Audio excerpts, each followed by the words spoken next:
राधे राधे प्यारे भक्तों, शाम सदाशिव चैनल में आप सभी का स्वागत है। आज हम आपके लिए लेकर आए हैं मार्गशीर्ष मास माध्यम का पहला अध्याय। तो आइए सुनते हैं। भगवान श्री कृष्ण गीता में कहते हैं कि इस महीने में मार्गशीर्ष श्री कृष्ण में मार्गशीर्ष मास में महत्व को गोपियों को बहुत ही उत्तम बताया गया है। इस महीने में यमुना स्नान से सहज ही सभी को प्राप्त हो जाऊंगा। इस पवित्र मास को भगवान श्री कृष्ण का स्वरूप माना गया है। माघ मास को अधन मास भी कहते हैं। हिंदी पंचांग के अनुसार माघ मास का 9वां महीना होता है। इस माह में नदी में स्नान दान पुण्य का विशेष महत्व है। यदि इस पवित्र मास में तुलसी जी की जड़ की मिट्टी और तुलसी के पत्तों से स्नान किया जाए तो भगवान श्री कृष्ण की कृपा बहुत जल्दी प्राप्त हो जाती है। माघशी इस महीने में जो भक्त भगवान श्री कृष्ण की कथाओं श्रवण करता है, मंत्रों का जाप करता है, उसकी सभी इच्छाएं भगवान श्री कृष्ण पूर्ण करते हैं। इस महीने में ऐसी चमत्कारी शक्ति हैं जिन पर आप सहसा विश्वास नहीं कर पाएंगे। इसीलिए आपको अपने मन में श्रद्धा रखकर अपनी सामर्थ्य के अनुसार कुछ नियमों का पालन करना चाहिए। इस बार मैं तो आपको हमारे चैनल पर अलग से वीडियो में पता चल जाएगा कि मार्च में महीने में किन किन नियमों का पालन किया जाता है। अब आज के अध्याय में शुभ रंग कहते हैं शनिदेव की कथा से, क्योंकि आज शनिवार का दिन है और शनिदेव न्याय के देवता माने जाते हैं। शनिदेव की जिस पर कृपा दृष्टि होती है उसके तो वारे के न्यारे हो जाते हैं। और अलग आपसे शनिदेव की कृपा के भागी बनना चाहते हैं तो भक्ति भाव से इस कथा को जरूर सुनिए। इस एक बार की बात है कि सभी नवग्रह में जिसने सूर्य चंद्र मंगल बुध बृहस्पति शुक्र शनि राहु केतु में विवाद छिड़ गया कि इन सब में बड़ा कौन है। सभी आपस में विवाद करने लगे, लेकिन कोई निर्णय न निकालने पर देवराज इंद्र के पास गए। वे निर्णय कराने पहुंचे। सभी ग्रहों को अपने आपस में उपस्थित देखकर इंद्रदेव घबरा गए। फिर उन्होंने निर्णय करने से अपनी असमर्थता जताई, परंतु उन्होंने यह भी कहा इस समय पृथ्वी का राजा विक्रमादित्य का राज है, जो कि अति प्रिय है, वही इसका निर्णय कर सकते हैं। तभी सभी ग्रह एक साथ राजा विक्रमादित्य के पास पहुंचे और अपना विवाद बतलाया, साथ में निर्णय करने के लिए भी कहा। राजा विक्रमादित्य इसी समस्या से चिंतित थे, क्योंकि वे जानते थे कि जिस किसों को भी छोटा बताया वही क्रोधित हो जाएगा। तब राजा को इस उपाय सूझा। उन्होंने स्वर्ण रजत कांस पीतल सीसा रांगा जस्ता अभक और लोहे के 9 सिंहासन बनवाए और उन्होंने उसी क्रम से रख दिया कि सबको निवेदन किया कि आप सभी अपने अपने सिंहासन पर ग्रहण करें। अंतिम सिंहासन पर बैठेगा वही सबसे छोटा होगा। इसके अनुसार लोहों का सिंहासन सबसे बाद में होने के कारण शनि देव सबसे बाद में बैठे तो वह सबसे छोटे कहलाए। अब शनिदेव को लगा कि राजा ने ऐसा जानबूझकर किया है, तो वह क्रोध में आकर राजा विक्रमादित्य से बोले, राजा तू मुझे नहीं जानता। सूर्य एक राशि में 1 महीना, चंद्रमा 2.25 महीना, मंगल 1.5 महीना, बृहस्पति 13 महीने, बुध और शुक्र एक महीने विचरण करते हैं, लेकिन मैं 2.5 से 7.5 साल तक रहता हूँ। बड़ों बड़ों का मैंने विनाश किया है। श्री राम की 7.5 आई तो उन्होंने वनवास हो गया था। रावण को आई तो उनकी लंका वानरों की सेना का हारना पड़ा। अब तुम सावधान होकर रहना। ऐसा कहकर गपित हुए शनिदेव वहां से चले गए। तब अन्य ग्रह भी खुशी खुशी चले गए। कुछ समय बाद राजा को 7.5 लगी। तब शनिदेव घोड़े के सौदागर बनकर वहां आए। उनके पास कई सारे बढ़िया घोड़े थे। राजा ने यह समाचार सुनकर अपने अस्त्रपाल को अच्छे घोड़े खरीदने की आज्ञा दी। उसने कई अच्छे घोड़े खरीदे और सर्वोत्तम घोड़े को राजा की सवारी करने को दिया। अब जैसे ही राजा ने उस घोड़े पर सवार हुए, घोड़ा सरपट वन की ओर भागा और घने जंगल में पहुंचकर वह अंतर ध्यान हो गया। तब राजा भूख प्यास से भटकते रहे। तब एक वाले ने उन्हें पानी पिलाया। राजा प्रसन्न होकर उसे अपनी अंगूठी दी और अंगूठी लेकर राजा अपने नगर को चल पड़े। वहां उन्होंने अपना नाम उज्जैन निवासी वीका बताया। उन्होंने एक सेठ की दुकान में रुककर जलपान किया, कुछ देर रुककर आराम भी किया। भाग्यवश उस सेठ को उस दिन खूब बिक्री हुई। तब सेठ रूप बदलते हुए राजा विक्रमादित्य को अपने साथ अपने घर ले गया। वहां पर राजा की खूंटी पर देखा कि एक हार टंगा हुआ है जिससे खूंटी निगल रही है। देखते ही देखते थोड़ी देर में पूरा हार गायब हो गया। तब सेठ ने वापस आने पर देखा कि हार तो गायब है। सेठ ने समझा कि वीका ने ही उसे चुराया है। फिर तो सेठ ने कोतवाल के पास उन्हें पकड़वा दिया।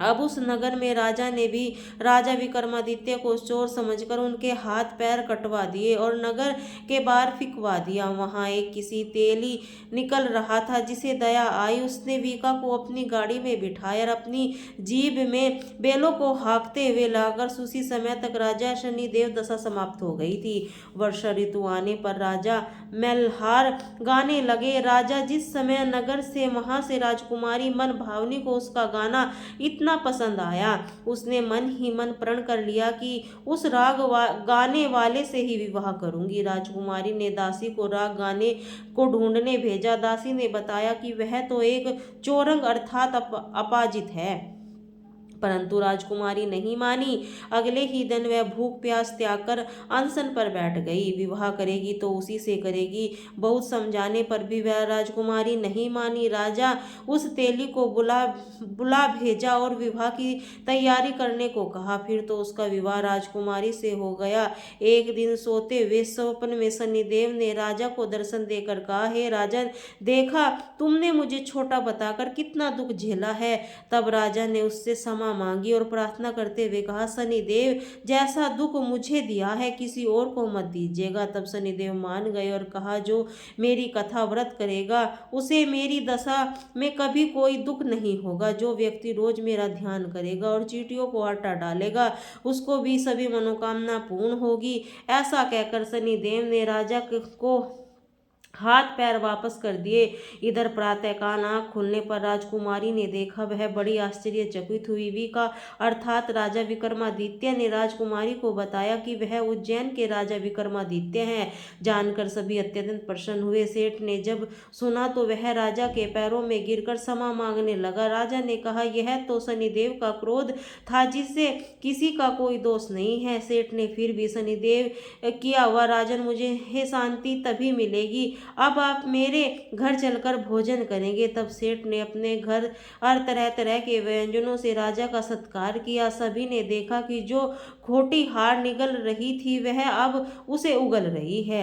सेठ ने अनेक मोहरे देकर राजा का धन्यवाद किया। उनके बाद राजा रानी को लेकर अपने राज्य वापस लौट आए, जहां पर उनका खूब धूमधाम से स्वागत किया गया। राजा विक्रमादित्य ने कहा, उन्होंने शनिदेव का छोटा बताया था लेकिन वे तो सर्वश्रेष्ठ है। तब से राजा विक्रमादित्य ने राज्य में शनिदेव की पूजा और कथा रोज होने लगी। प्रेम से बोलिए शनिदेव महाराज की जय हो। यह थी शनिदेव की कथा। माक्षी इस मास महात्म की कथा का शुभारंभ कहते हैं। भगवान श्री कृष्ण और उनके बाल सखा, उनके परम मित्र सुदामा की कहानी के साथ सुदामा ने एक बार श्री कृष्ण से पूछा, कहना, मैं आपकी माया का दर्शन करना चाहता हूँ, कैसी होती है? श्री कृष्ण ने सुदामा को टालना चाहा लेकिन सुदामा जिद करने लगे। तब श्री कृष्ण कहने लगे, अच्छा, कभी वक्त आएगा तो जरूर बताऊंगा। फिर एक दिन श्री कृष्ण ने सुदामा से कहा, सुदामा, आओ गोमती में स्नान करते हैं। तब दोनों गोमती नदी के तट पर गए, वस्त्र उतारे और दोनों नदी में उतर गए। श्री कृष्ण तो स्नान करके तट पर लौट आए और पीतांबर पहनने लगे। उधर सुदामा ने देखा श्री कृष्ण तो तट पर चले गए, एक और डुबकी लगा लेता हूँ। जैसे ही सुदामा ने एक डुबकी लगाई, सुदामा को लगा मानो गोमती में बाढ़ आ गई है। वह बड़े जोर से सुदामा जैसे तैसे घाट के किनारे रूखे घाट पर पहुंचे। घूमते घूमते पाँव के पास आ गए। वहाँ एक हथनी ने उसके गले के फूल माला पहना दी। सुदामा हैरान, लोग इकट्ठा हो गए। लोगों ने कहा, हमारे देश के राजा की मृत्यु हो गई है। हमारा नियम है, राजा की मृत्यु के बाद हथनी जिस भी व्यक्ति के गले में माला पहना देती है वही हमारा राजा हो जाता है, और हथनी ने आपके गले में माला पहनाई है, इसीलिए अब आप हमारे राजा हैं। सुदामा हैरान हुए। राजा बन गया और फिर एक राजकन्या के साथ उनका विवाह भी हो गया, पुत्र भी पैदा हो गया। एक दिन सुदामा की पत्नी बीमार हो गई, आखिर में मर भी गई। सुदामा दुख से रोने लगे। उसकी पत्नी जो मर गई थी, जिन्होंने वह बहुत चाहते थे, बहुत सुंदर थी, सुशील थी, वह पत्नी मर गई, जिस कारण सुदामा बहुत दुखी हुए। लोग इकट्ठा हो गए। उन्होंने सुदामा से कहा कि आप रोइए मत, आप हमारे राजा हैं, लेकिन जहाँ पर आपकी रानी गई है वहीं अब आपको भी जाना है। यह तो मायापुरी का नियम है। आपकी पत्नी को चिंता में अग्नि दी जाएगी, आपका भी अपनी पत्नी की चिंता में प्रवेश करना ही होगा, आपको भी अपनी पत्नी के साथ जाना होगा। यह सुनते ही सुदामा तो सांस रुक गई, डर के मारे हाथ पांव फूल गए। अब मुझे भी मरना होगा। मेरी पत्नी की मृत्यु हुई है, मेरी तो नहीं हुई, भला फिर मैं क्यों मरूं? यह कैसा नियम है? सुदामा अब अपनी पत्नी की मृत्यु भूल गए, उस दुख से भी भूल गए, अपना रोना बंद किया और वह अपनी ही चिंता करने लगे। कहने लगे, भाई मैं तो मायापुरी का वासी नहीं हूँ, मुझ पर आपकी नगरी का कानून लागू नहीं होता, मुझे क्यों जलना होगा? लोग नहीं माने, कहने लगे, अपनी पत्नी के साथ आपको ही चिता में जलना होगा, मरना होगा, यह यहाँ का नियम है। लोगों की बात सुनकर सुदामा ने कहा, अच्छा भाई, चिता जलते ही पहले मुझे स्नान तो कर लेने दो। पहले तो लोग नहीं माने, लेकिन जब सुदामा ने बहुत अनुनय विनय किया तो फिर उसकी बात मान ली। उन्होंने कुछ हथियारबंद लोगों की ड्यूटी वहां पर लगा दी। सुदामा को स्नान करने दो, देखा कहीं भाग न जाए। अब रह रहकर सुदामा डर के मारे रो उठते। सुदामा इतने डर गए कि उनके हाथ पैर कांपने लगे। किसी तरह कपकपाते हुए वह नदी में उतरे, डुबकी लगाई। फिर जैसे ही बाहर निकले, उन्होंने देखा माया नगरी कहीं पर भी नहीं, और किनारे पर तो श्री कृष्ण अभी तक अपना पीताम्बर ही पहन रहे हैं, और उधर वे एक दुनिया में घूम आए, मौत के मुंह से बचकर निकले। सुदामा तुरंत ही नदी से बाहर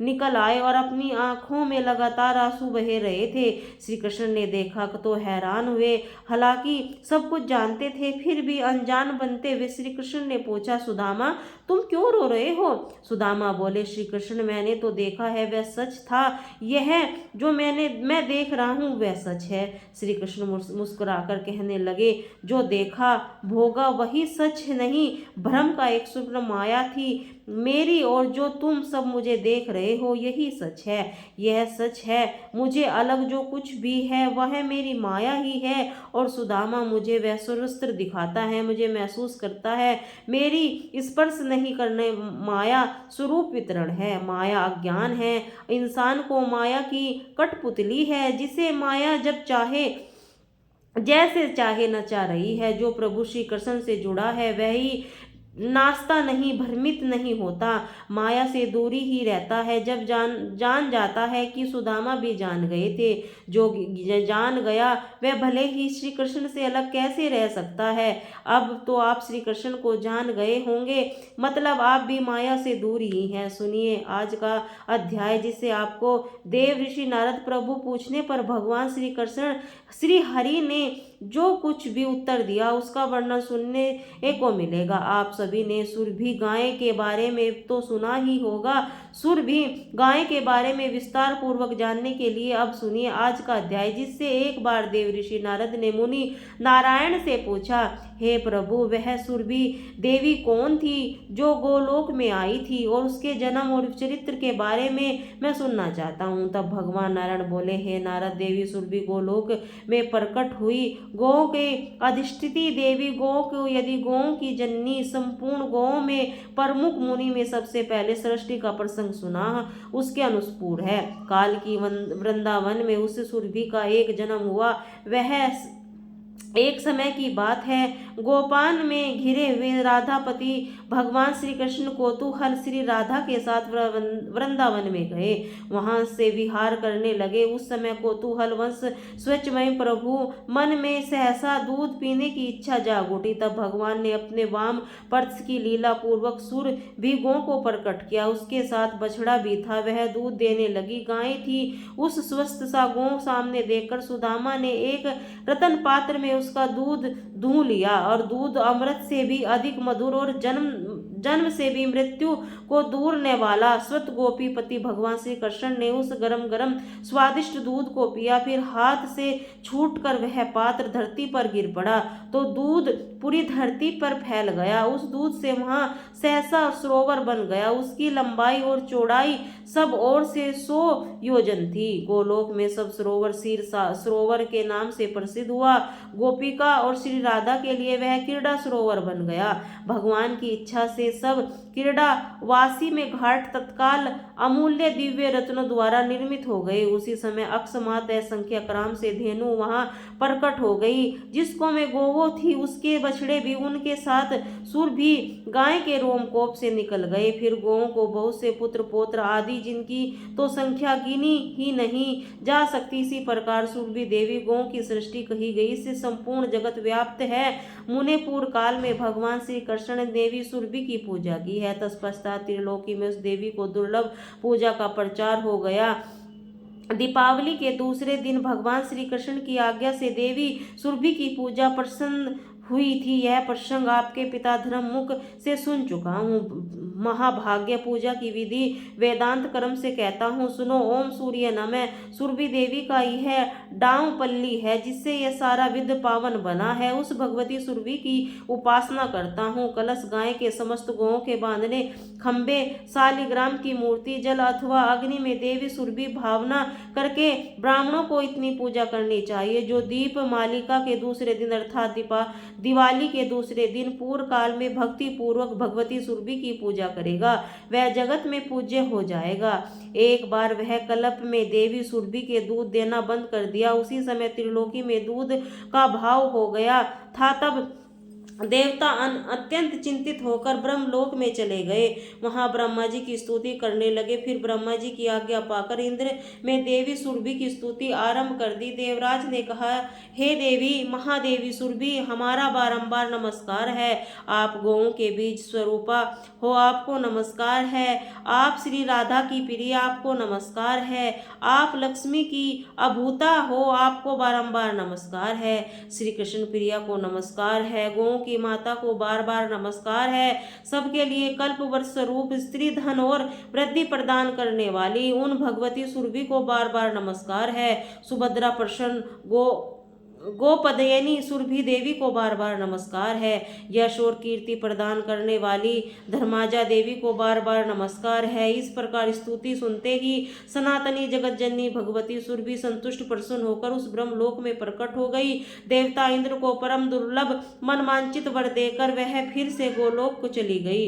देवता अपने अपने स्थान को चले गए। नारद, फिर तो सारा विश्व सहसा दूध से भर गया। दूध घी बना, घी से यज्ञ संपन्न होने लगे, जिससे देवता संतुष्ट हुए। जो मनुष्य इस महान पवित्र श्लोक को भक्ति पूर्वक पाठ करेगा, वह गोधन से प्रसन्न प्रचुर संपत्ति वाला परम यशस्वी पुत्रवान हो जाएगा। इसे संपूर्ण तीर्थों में स्नान करके अखिल योगों में दीक्षिणा होने का फल सुलभ हो जाता है। ऐसा पुरुष इस श्लोक में सुख भोग कर अंत में भगवान श्री कृष्ण के धाम चला जाता है। चिरकाल तक वहां रहकर भगवान की सेवा करता रहता है। नारद, उसे पुण्य इस संसार में नहीं आना पड़ता। दर्शन नारद ऋषि बोले, हे भगवान नारायण, ध्यान से तत्पर रहने वाले महाभगवद, आप नारायण के अंश हैं, इसीलिए भगवान आप नारायण के संबंध रखने वाली कथा कहित सुरभि का उद्यापन अंत मोहिनी है। इसे मैंने सुन लिया। वह समस्त पुराणों में गोपनीय कहा गया है। पुराणताओं में इसकी बड़ी प्रसन्नता है। अब मैं श्री राधा का परम उत्तम आख्यान सुनना चाहता हूँ, जो प्रादुर्भाव के प्रसंग और उसके ध्यान स्रोत का उत्तम है। कवच जो सुनने से मेरी प्रबल इच्छा है, इसलिए आप आप आपका वर्णन कीजिए। मुनिवर श्री नारायण कहने लगे, हे देव ऋषि, पूर्व काल की बात है, कैलाश शिखर पर सनातन भगवान शंकर जो सर्वस्वरूप सबसे श्रेष्ठ सिद्धों के स्वामी और सिद्धदाता बैठे हुए थे, मुनि लोग उनकी स्तुति करके उनके पास ही विराजमान थे। भगवान शिव का मुख हरविद प्रशंसा से खिला हुआ था, उनके अंधरों पर मंद मुस्कान की छटा छाई हुई थी। वे कुमार की परमात्मा श्री कृष्ण के वास्ते कवच का सरल आख्यान सुना रहे थे। उस प्रसंग में श्रवण से कुमार बड़ी रुचि के रास मंडप का वर्णन चल रहा था। जब इस आख्यान की समाप्ति हुई तो अपनी बात प्रस्तुत करने के समय आया। उसी समय सती साध्वी पार्वती जी मंद मुस्कान के साथ अपने प्राण वल्लभ के सामने प्रस्तुत करने को तैयार हुई। पहले तो वे डरती थी कि स्वामी की स्तुति करने लगी, फिर वह प्राणेश्वर मधुर वचनों के द्वारा उनसे प्रसन्न किया कि अब देवेश्वर महादेवी उमा महादेवी जी के सामने वह अपूर्व राधा को आख्यान सुनने के लिए अनुरोध करने लगी, जो कि पुराणों में परम दुर्लभ है। देवी पार्वती बोली, हे नाथ, मैंने आपको मुखारविंद के 5 रात्र आदि सारे उत्तम आगमन नीति शास्त्र योनियों के योग शास्त्र सिद्धि के सुशास्त्र में ही तरह तरह के मनोहर मंत्र शस्त्र परमात्मा श्री कृष्ण भक्तों की भक्ति शास्त्र और समस्त देवियों के चरित्र का श्रवण किया है। अब मैं श्री राधा के उत्तम आख्यान को सुनना चाहती हूँ। स्तुति में सब शाखा के भीतर ही राधा की प्रशंसा संक्षेप में की गई, उसे मैंने आपके मुख से सुना है। अब व्यास जी द्वारा वर्णित श्री राधा की महंता सुनाइए। पहले उपासंख्यान के प्रसंग में आपने मेरी इस प्रार्थना को स्वीकार किया है और ईश्वर की वाणी तो कभी झूठ नहीं हो सकती, इसीलिए आप श्री राधा के प्रादुर्भाव, ध्यान, उत्तम नाम महात्म, उत्तम पूजा विधान, चरित स्रोत, उत्तम कवच, आराधना की विधि और अभिष्ट पूजा पद्धति का इस समय वर्णन कीजिए। हे प्रभु, आपकी भक्त हूँ, यह सब बातें मुझे अवश्य बतलाइए। साथ ही इस बात को भी प्रकाश डालिए कि आपने अगम आख्या से पहले इस प्रसंग का वर्णन क्यों नहीं किया। देवी पार्वती के उपरोक्त वचन सुनकर भगवान पंचमुख शिव ने अपना मस्तक नीचे कर लिया। अपना सत्यभंग होने के भय से वे मौन हो गए, चिंता में पड़ गए। उसी समय उन्होंने अपने इष्ट देव करुणा विनिधान भगवान श्री कृष्ण का ध्यान द्वारा समर्पण किया। उसकी आज्ञा पाकर फिर वे अपनी अर्धांग स्वरूपा पार्वती से इस प्रकार बोले, हे देवी, आगमख्या का अंतम करते समय मुझे परमात्मा भगवान श्री कृष्ण ने राधा के प्रसंग में रोक दिया था, परंतु महेश्वरी, आप तो मेरी आधा अंग हो, आपका स्वरूप मुझसे भिन्न नहीं है, इसीलिए भगवान श्री कृष्ण ने इस समय मुझे यह प्रसंग तुम्हें सुनाने की आज्ञा दे दी है। संत शिरोमणि ने इष्ट देव की वल्लभा भी राधा का चरित्र अंतम गोपनीय सुखद और श्री कृष्ण भक्ति देने वाला है। दुर्गे, यह सब पूर्व श्रेष्ठ प्रसंग जानता हूँ। मैं जिस रहस्य को जानता हूँ उसे ब्रह्मा जी तत्काल नागराज शेष भी नहीं जानते। अनंत कुमार सनातन देवता धर्म देवेंद्र मुनीश्वर सिद्धांतों और पुरंग को उसका ज्ञान नहीं है। सुरेश्वरी, आप मुझसे भी बलवंती हो, क्योंकि यह प्रसंग न सुनने पर आपके प्राणों को परित्याग कर देने पर तत्पर हो गई थी, इसीलिए मैं इस गोपनीय विषय को आपसे कहता हूँ। हे दुर्गे, यह परम अद्भुत रहस्य है, आपका वर्णन करता हूँ। हे सुनो, श्री राधा के चरित्र अंतम पूर्ण दायक और दुर्लभ। इसी समय रासे भवरी श्री कृष्ण की श्याम सुंदर कृष्ण मिलने का तत्पर हुई। उसी समय रत्नम सिंहासन पर अमूल्य रत्न भरण और विभूषित होकर बैठी हुई अग्नि शुद्ध दिव्य वस्त्र उनके अंगों पर शोभा पा रहे थे। मनोहर अंग कीर्ति करोड़ी पुण्य चंद्रमा की लज्जिता कर रही थी। उनकी प्रभा तत्पर सोने के समान जान पड़ी और वे अपनी दीप्ति के दम पर रही थी। शुद्ध स्वरूप राधा के होठों पर मंद मंद मुस्कान खेल रही थी। उनके अंत पंक्ति बड़ी ही सुंदर थी। उनका मुख सदर काल के पर फूल कमलों की शोभा से तिरस्कृत कर रहा था, उसे ही भात दे रहा था। हे मालती, सुमन की माला मंडित रमणी के पास धारण करती थी। उसके गले की तमर माला ग्रीष्म ऋतु में सूर्य के समान चमक रही थी। कंठ में प्रकाशित शुभ मुक्ता हार गंगा की धवल धार के समान शोभा पा रही थी। आप सभी श्रोतागण यह पर बहुत ध्यान आंखें बंद कर राधा रानी के स्वरूप का ध्यान कीजिएगा, जो कि कथा कथा में सुना जा रहा है, उसी समय बातों का ध्यान करते हुए आप राधा रानी को याद कीजिए। इस रसिक शेखर श्याम सुंदर श्री कृष्ण ने मंद मंद मुस्कुराती हुई अपनी उन प्रियतमा को देखा। प्राणवल्लभ श्री दृष्टि पड़ते ही विश्वकाल श्री कृष्ण मिलन के लिए उत्सुक हो गए। परम मनोहर क्रांति वाले प्राणवल्लभ को देखते ही राधा रानी उनके सामने दौड़ती चली गई। देवी उन्होंने अपने में प्राण राम और धवत अर्थात दौड़ना प्रारंभ किया। इसीलिए पुराण वेता महापुरुष ने उसको राधा के साक्षात नाम सिद्धित कर दिया। राधा श्री कृष्ण की अर्धांगना करती है और श्री कृष्ण राधा रानी के दोनों परस्पर आराध्य आराधक है। संतों का ऐसा कहता है कि उसमें कभी दृष्टियां पूर्णतियां समता है, दोनों एक ही महेश्वर। ऐसे ईश्वर कृष्ण रास में प्रिया जी के दौड़ने वाले कर्म का स्मरण करते, इसीलिए मैं उन्हें राधा कहते हैं। ऐसा अनुमान है दुर्गे भक्त पुरुष शब्द के उच्चारण मात्र से ही परम दुर्लभ मुक्ति को पा लेता है और शब्द के उच्चारण से नियम श्री हरि के चरण में दौड़कर पहुंच जाता है। राम अर्थात पान धा का अर्थ है निर्वाण मोक्ष, भक्त जिसके निर्वाण मुक्ति पा लेता है, इसीलिए उन्हें राधा कहा जाता है। श्री राधा के रोमकूपों में गोपनिया का समुदाय प्रकट हुआ। श्री कृष्ण के रोम कूपों में स्वर्ण गोपी अर्थात ग्वालों का प्रकाट्य हुआ। राधा के बार भाग में महालक्ष्मी का प्रकाट्य हुआ।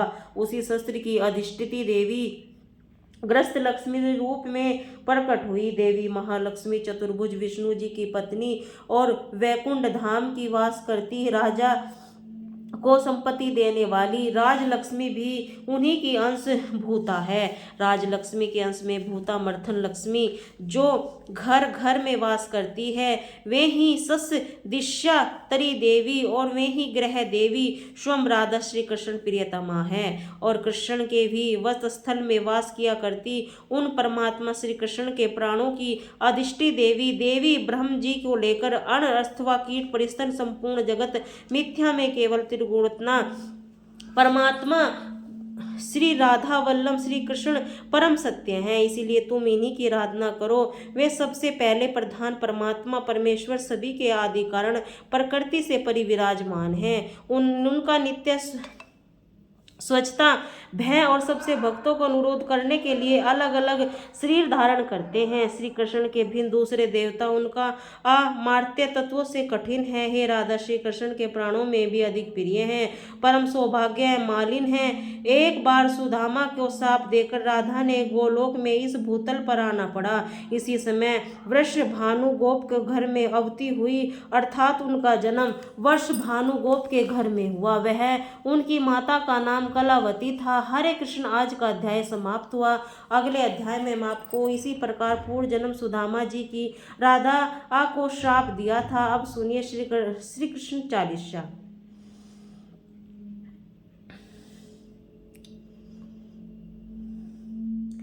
पाटवंशी शोभित करे मधुर नील जगत्तन श्याम अरुण मधुर जनु बिना फल नियम कमल अभिरंग इंद्र अरविंद मुख्य पीताम्बर शुभ साज जय मनोहर मंदन छवि कृष्ण चंद्र महाराज जय यदुनंदन जय जगवंदन जय वसुदेव देवकी नंदन जय यशोदा सुत नंदन दुलारे जय प्रभु भक्त काल धार तारे जय नत नागर धाम नधारे कृष्ण कन्हैया धैनु चरैया पुनि नख पर प्रभु गिरिवर धारो आओ दीन निकष्ट निवारो वंशी वधुर अगत तर तेरी होवे पूर्ण मनोरथ मेरी जो अरि हरि पुनि माखन चाखू आज लाज भारत की राखो गोल पोल चंबुक अरुण रे मर्दू मुस्कान मोहिनी दरे रंजित रजीव नयन विशाला मोर मुकुट जति माला कुंडन शरण पीत पर आटे कटीकरण छन का नील जगत सुंदर तन मोहे छवि लखी सुर मुनि पर मोहे मस्तक तिलक अलंकन धुंगरा ले लाओ करसन बांसुरी